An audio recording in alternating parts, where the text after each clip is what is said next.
They come in gummies, cookies, brownies, liquids, and an assortment of food products. They last longer, provide a more intense experience, and usually take about an hour to kick in. This week I'm talking about edibles. Specifically, I'm going to answer the question in this week's video, are edibles legal in the District of Columbia? My name is Joseph Scrofano, and I'm the founder and managing partner of Scrofano Law PC, where we fight relentlessly on behalf of anyone in trouble who cares about their future. They are available all over the city. You can Google and have them delivered to your house. There are brick and mortar locations around the city that sell them openly for all to see. But are edibles actually legal in the District of Columbia? Now, it's always tricky to answer questions about cannabis laws because you have to take into consideration both state and federal law, which often conflict with each other. In this case, when I say state law, I'm referring to District of Columbia law. So I'm going to go through both DC and federal law. First, under DC law, edibles do in fact remain illegal. In 2014, the infamous initiative passed overwhelmingly with DC voters, paving the way for DC to follow in the footsteps of states like Colorado and Washington, who quite literally blazed a trail for states to pass laws legalizing cannabis for recreational use. In 2015, the DC City Council passed a law codifying Initiative 71 and created a huge increase in the market for DC cannabis-related products. However, due to the fact that DC is not a state and Congress has extraordinary powers over its local government, the City Council was barred from passing regulations to create a legal recreational licensing scheme. Now, we did a video earlier explaining this in greater detail on why DC has no legal recreational dispensaries. So, the DC City Council did what it could and made it legal to possess and grow and gift limited quantities of recreational marijuana. The law to this day still prohibits sales. So on its face, it would seem that as long as you comply with the DC marijuana legalization law, it's totally legal to possess and consume weed edibles. Actually, unbeknownst to most citizens and visitors of the district, the law only legalized plant marijuana. The DC Controlled Substances Act to this day defines marijuana as the leaves, stems, flowers, and seeds of all species of the plant genus cannabis, whether growing or not. This term marijuana does not include the resin extracted from any part of the plant, nor any compound, manufacture, salt, derivative, mixture, or preparation from the resin, including hashish, and does not include the mature stalks of the plant, fiber produced from such stalks, cakes made from the seeds or the plant and any other component, manufacture, salt, derivative, mixture, or preparation of the mature stalks, fiber, oil, or cake, or other sterilized seed of the plant which is incapable of germination. Meanwhile, possession of hash remains a misdemeanor punishable by a maximum penalty of 180 days in jail and/or $1,000 fine.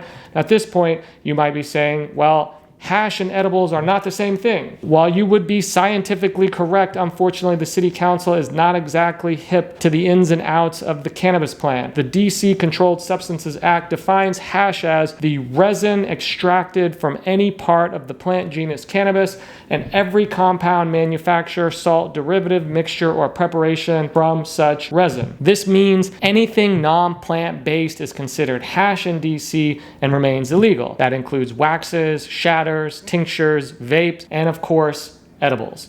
Now you may be wondering if there is any way to consume edibles in the District of Columbia while keeping it at least locally legal. Well, the answer is yes. DC has a robust medicinal marijuana program, and if you have a medicinal marijuana card, you can purchase and consume a variety of THC products, including edibles. But that brings us to the separate issue and the separate question of whether edibles are legal under federal law.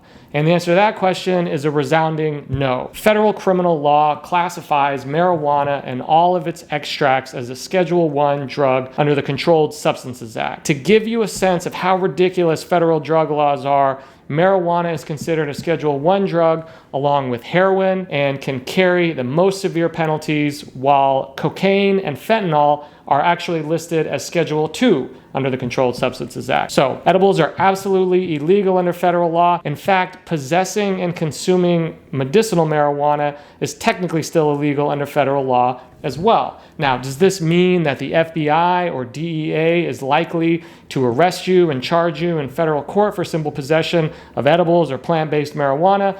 Probably not. Federal law enforcement typically only bring drug charges in large-scale distribution cases. They typically don't arrest the average consumer or even the average dealer for that matter. Cases that are brought in federal court usually involve very large quantities of drugs and money. Even though medicinal marijuana remains federally illegal, it does have slightly more legal protection than recreational marijuana does. Now, in previous videos, we talked about how a congressional rider can get inserted into a spending bill by a single member of Congress. Now, for the last several years, there has been a rider that prohibits the Justice Department from using funds to go after state law compliant medicinal marijuana implementation.